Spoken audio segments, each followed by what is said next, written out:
ভারত বাংলাদেশের বিরুদ্ধে চ্যাম্পিয়ন্স ট্রফির প্রথম ম্যাচটি 6 উইকেটে জিতে নিল। হোয়াট এ কামব্যাক শামি, উনি নিলেন পাঁচটি উইকেট। গিলকে কেন ওডিআই এর 1 নম্বর ব্যাটসম্যান বলা হয় আবারও প্রমাণ করলেন তিনি। রোহিত শর্মা করলেন 11,000 রান পূর্ণ, তার সাথে উনি জোরহাত করে ক্ষমাও চাইলেন। নমস্কার, আমি প্রীতিশ, আপনাদের স্বাগত জানাই ক্রিকেট স্ট্র্যাটেজিতে। চ্যাম্পিয়ন্স ট্রফিতে জয় দিয়ে অভিযান শুরু করলো ভারত। অপরদিকে নিউজিল্যান্ড পাকিস্তানকে হারিয়ে দিয়েছে। ভারত বাংলাদেশের ম্যাচে টসে জিতে বাংলাদেশ প্রথমে ব্যাটিং করার সিদ্ধান্ত নেয়। বাংলাদেশের যখন 8 ওভার 3 বলেই 5 উইকেট হারিয়ে যায় মাত্র 35 রানে, তখনই বোঝা গিয়েছিল যে বাংলাদেশ হারছেই। কিন্তু what a comeback!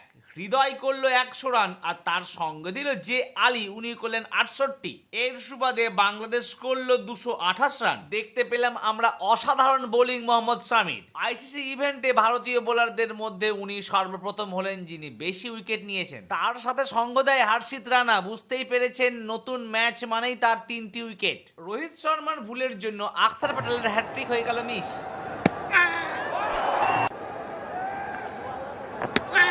Well, is that one more? It is!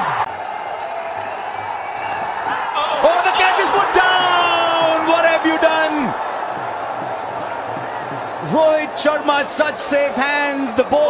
এর জন্য রোহিত শর্মা জোর হাত করে ক্ষমা চাইলো তার কাছে। এবার শুরু ইন্ডিয়ার ব্যাটিং। এখানে কি হলো তা জানার আগে ঝটপট ভিডিওতে করুন লাইক আর চ্যানেলটিকে করুন সাবস্ক্রাইব। বোলিং এ মোহাম্মদ শামির 5 উইকেট হলেও ব্যাটিং এ শুভমান গিলের অসাধারণ সেঞ্চুরির ফলে বাংলাদেশকে প্রথম ম্যাচ হারিয়ে চ্যাম্পিয়ন্স ট্রফির যাত্রা শুরু করলো ভারত। অ্যাজ ইউজুয়াল ব্যাটিং শুরু হতে না হতে রোহিত শর্মা ধামাকা পারফরম্যান্স। সে করলো 36 বলে 41 রান। বিরাট কোহলি, শ্রেয়াস আইয়ার, আকসার প্যাটেল আউট হলেও শুভমান গিল কিন্তু শেষ অবধি রয়ে গেল। সে 129 বলে 101 রান করে নট আউট। তার সাথে যোগ্য সঙ্গী ছিলেন কেএল রাহুল, উনি করলেন 47 বলে 41 রান। ভারত 46 ওভার 3 বলেই 231 রান করে ফেললো 4 উইকেট হারিয়ে। বাংলাদেশের সঙ্গে তো হয়ে গেল, এবার পালা পাকিস্তান এবং নিউজিল্যান্ডের। আর 23 তারিখ রোজে সেই বড় ম্যাচ ভারত ভার্সেস পাকিস্তানের আইসিসি চ্যাম্পিয়ন্স ট্রফি, যার জন্য অপেক্ষায় থাকে আমি, তোমরা ছাড়াও পৃথিবীর সমস্ত ক্রিকেট প্রেমীরাও। তো বন্ধুরা, পাকিস্তানের সঙ্গে ম্যাচে কি হতে চলেছে? ভারত কি হারবে, না পাকিস্তানকে আবার গুটিয়ে দেবে ভারত?